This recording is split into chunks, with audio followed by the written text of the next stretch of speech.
Hey you geeks! Dungeons and Dragons Honor Among Thieves is the first big screen fantasy flick I've seen since Sir Gawain and the Green Knight, which I've also reviewed on this channel.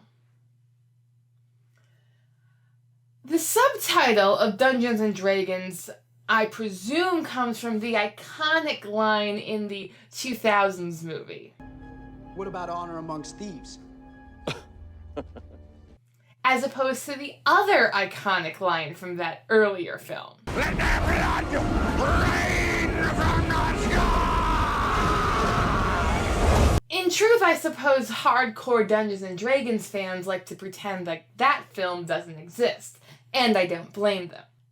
Honor Among Thieves sets out to do what that film blatantly failed to accomplish, be an epic fantasy blockbuster hit that will reach non-D&D fantasy fans and bring more into the fold.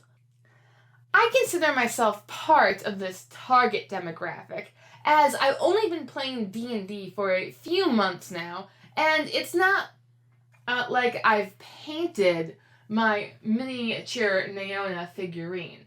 She's still a ranger, and with her animal companion, homebrewed so that Lopin gets his own spot in initiative. All in all, I thought it was a fun film, but I had gone not just to be entertained, but also to discover, was this film as good as the Lego Movie? Everything is awesome. And it was not, but I still had fun. So let me spoilerifically break it down for you through characters, world building, and plot. Bard.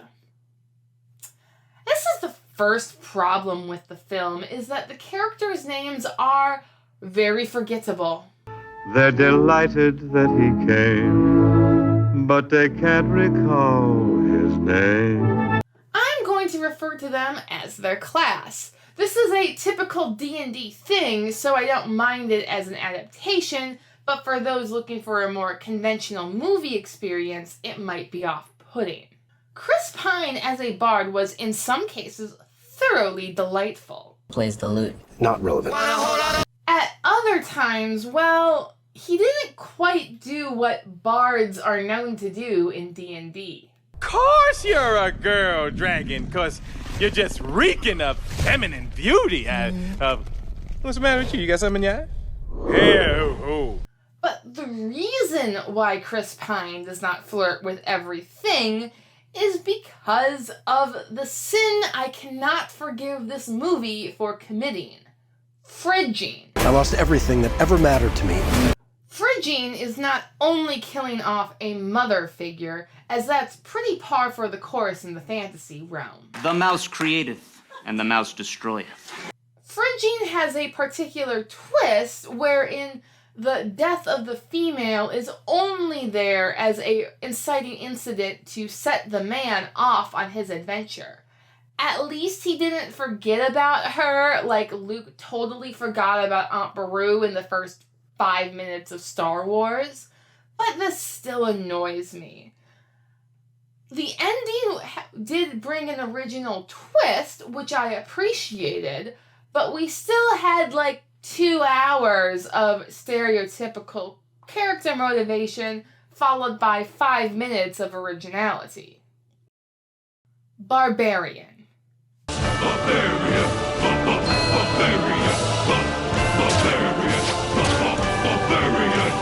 I did not actually know that this was a particular class of D&D character, and frankly, this movie did not inspire me to learn to play one.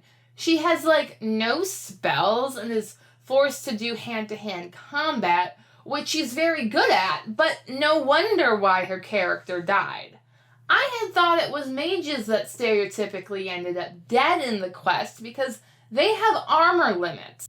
Let me know down in the comments if barbarians have this stereotype because they too can only wear leather armor or some such nonsense. As for her characterization in the movie, she was off to an interesting start, at least, with her whole backstory of being kicked out of her tribe for her falling in love with a halfling man, who then dumped her because she was still super traumatized from being kicked out of her tribe. I gather it's a very common D&D thing to give your character a super traumatizing backstory, and the movie at least addresses this by ending her arc by giving her a new tribe of the band of thieves we've all come to love, and a new halfling man who just dropped in out of nowhere. I guess that's character development. Mage. He has performance anxiety. I'll go lost. Which he overcomes, but through which he gets the girl. A fairly typical plot, which they play fairly typically, and it's kind of dull. So, on to his more interesting girlfriend. The Druid. So, I've never played with a Druid before, and I don't really know if this movie does a good job of capturing what gameplay with a Druid would actually be like. This movie's Druid is kind of overpowered. In her first scene, we see her transform into an owl bear, meaning she's at least a level 20 with unlimited transformations. Meanwhile, the mage has like his 4 spells and the bard hasn't got any. What is it exactly that you bring to this? I'm a planner. I make plans. For her backstory, she was abandoned by humans because she's some sort of demon child tiefling, which I would like to address. I don't normally address race on this channel, but as a tiefling, shouldn't her skin be purple or something? Oh my god, Karen, you can't just ask people why they're white. As a tiefling, all she's got is those little horn things and maybe a tail that's not often shown on the screen, and she's just far too cute of a person for me to remember that she's supposed to be some sort of abandoned at birth demon child spurned by the human race. This loathsome gargoyle who burns in hell. So pardon me for not believing her sob backstory, especially when compared with the Paladins. The Paladin was played to a D&D stereotype that I recognize. I do not understand. I do. I understood that reference. Completely serious and literal. I find irony is a blade that cuts he who wields it most especially. You're not a lot of fun, are you? He's there, of course, not only to tell his tragic backstory, but to represent for that everyone from the generic evil kingdom is not generically evil. Which is nice that they tried that, but overall, I think it kind of lampshades one of the bigger problems with this movie. World building. So I've always thought of D&D's world building as that of being legally distinct from Tolkien, with halflings and balrogs with wings? And then there are some other generic cultural references thrown in from non-Western cultures, thankfully, but overall the fantasy world it brings is kind of generic. And that's a good thing for the game as it allows players to build up their own storylines.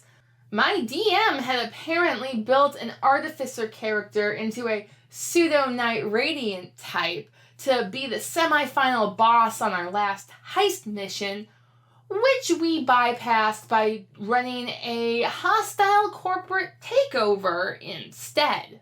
How else can I say it? You're being let go, your department's being downsized, you're part of an outplacement. We're going in a different direction, we're not picking up your option, take your pick. This is where I have fun in Dungeons and Dragons, trying to come up with plans and outwit the dungeon master in the world he has specifically built. If we just rested on what Dungeons and Dragons gave us generically as the movie does, it's kind of bland. The Red Wizards created an army of the undead. Our heroes in blue are fighting the villains in red. There's a red thingy moving toward the green thingy. What? red thingy moving toward the green thingy. I think we're the green thingy. And there's a band of elves in green who love the trees. Maybe people who are really into the deep lore are going to be excited when they bring such and such magic item on stage, but I, for the most part, wasn't. Except for the gelatinous cube. A gelatinous cube! I love me some gelatinous cube. Magic system. For a movie, it made enough sense. Each character had their own strengths and weaknesses, and we did get a good deal of time with the iconic Dungeons & Dragons quest planning phase, everything going wrong and pivoting. Okay, I don't think it's gonna pivot anymore. You think? But, as I've said before, this party was terribly unbalanced. The druid's at 20, and the bard really only uses bardic inspiration, making him functionally a level 1. I do think the mage at least leveled up during the course of this film, as he gained somehow unlimited spell slots before the final battle.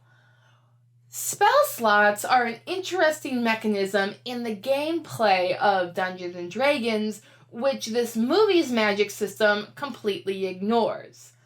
I think had this movie been about people playing D&D, they could have explored the spell slot mechanic of the game to create more original plot drama for the characters.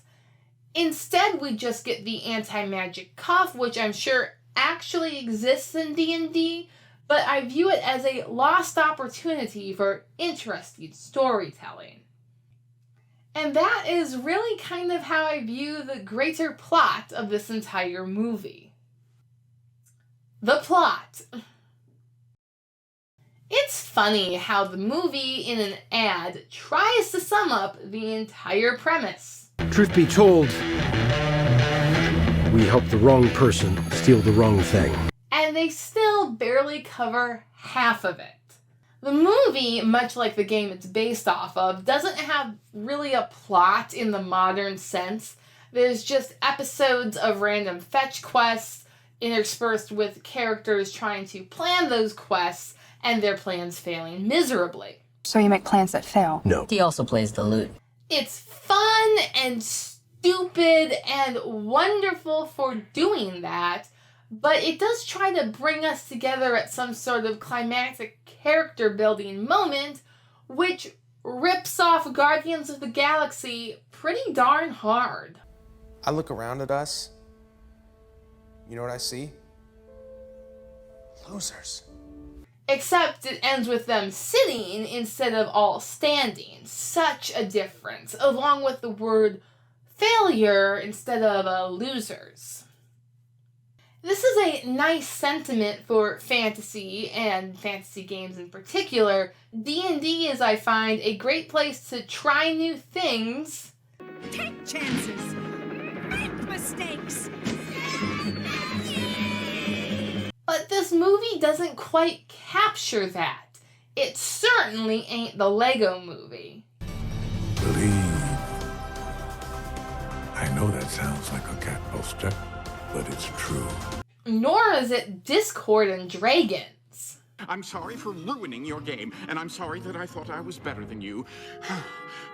Now let's play before this evening gets any sappier, shall we?